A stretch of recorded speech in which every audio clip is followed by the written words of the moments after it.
നമ്മുടെ യേശു കർത്താവ് ഈ ലോകത്തിൽ ആയിരുന്നപ്പോൾ പലരെയും സൗഖ്യമാക്കിയിട്ടുണ്ട്, പലരുടെയും കണ്ണുനീര് തുടച്ചിട്ടുണ്ട്, പലരുടെയും ജീവിതത്തിൽ അത്ഭുതങ്ങൾ ചെയ്തിട്ടുണ്ട്. എന്നിട്ട് അവരോടൊക്കെ കർത്താവ് പറഞ്ഞു, ഇതാരോടും പറയരുത്.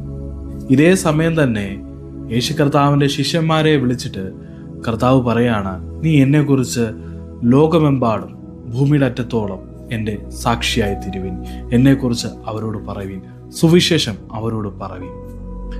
ഈ ലോകത്ത് നമുക്ക് ലഭിക്കുന്ന നന്മകൾ, അനുഗ്രഹങ്ങൾ ഒക്കെ ഈ ലോകം കൊണ്ട് തന്നെ അവസാനിക്കുമ്പോൾ യേശു കർത്താവിൻ്റെ ശിഷ്യനായിരിക്കുവാൻ ആഗ്രഹിക്കുന്നെങ്കിൽ അത് ഈ ലോകം കൊണ്ട് അവസാനിക്കുകയില്ല, നമ്മളെ നിത്യരാജ്യത്തും ആ ശിഷ്യത്വം കാണും എന്നുള്ളതാണ്.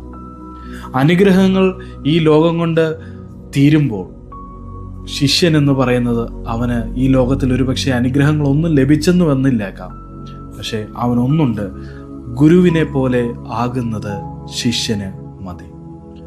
യേശു കർത്താവിൻ്റെ അതേ ഭാവം തന്നെ, യേശു കർത്താവിൻ്റെ അതേ മനോഭാവം തന്നെ, യേശു കർത്താവിൻ്റെ അതേ സ്വഭാവം തന്നെ ഒരു ശിഷ്യൻ്റെ ജീവിതത്തിൽ കാണുവാൻ സാധിക്കും. അപ്പോൾ കർത്താവ് പറയുകയാണ്, ഈ ലോകത്തിലെ അനുഗ്രഹങ്ങൾ ഇവിടം കൊണ്ട് അവസാനിക്കുമ്പോൾ ഞാനൊരു ശിഷ്യനായിരിക്കുവാൻ ആഗ്രഹിക്കുന്നെങ്കിൽ നിത്യരാജ്യത്തിൽ അവനും കാണുമെന്നുള്ളതാണ്.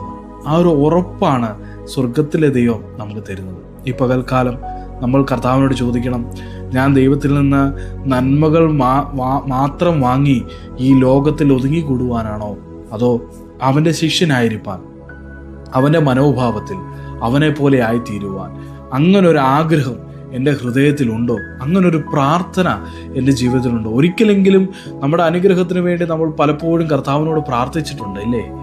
പക്ഷേ കർത്താവേ, നിന്നെ പോലെ, നിൻ്റെ മനോഭാവത്തെ പോലെ, നീ സ്നേഹിക്കുന്നത് പോലെ നിൻ്റെ ശിഷ്യനായിരിക്കാൻ എന്നെ ഒന്ന് രൂപാന്തരപ്പെടുത്തണമേ എന്ന് നമ്മൾ പ്രാർത്ഥിച്ചിട്ടുണ്ട്.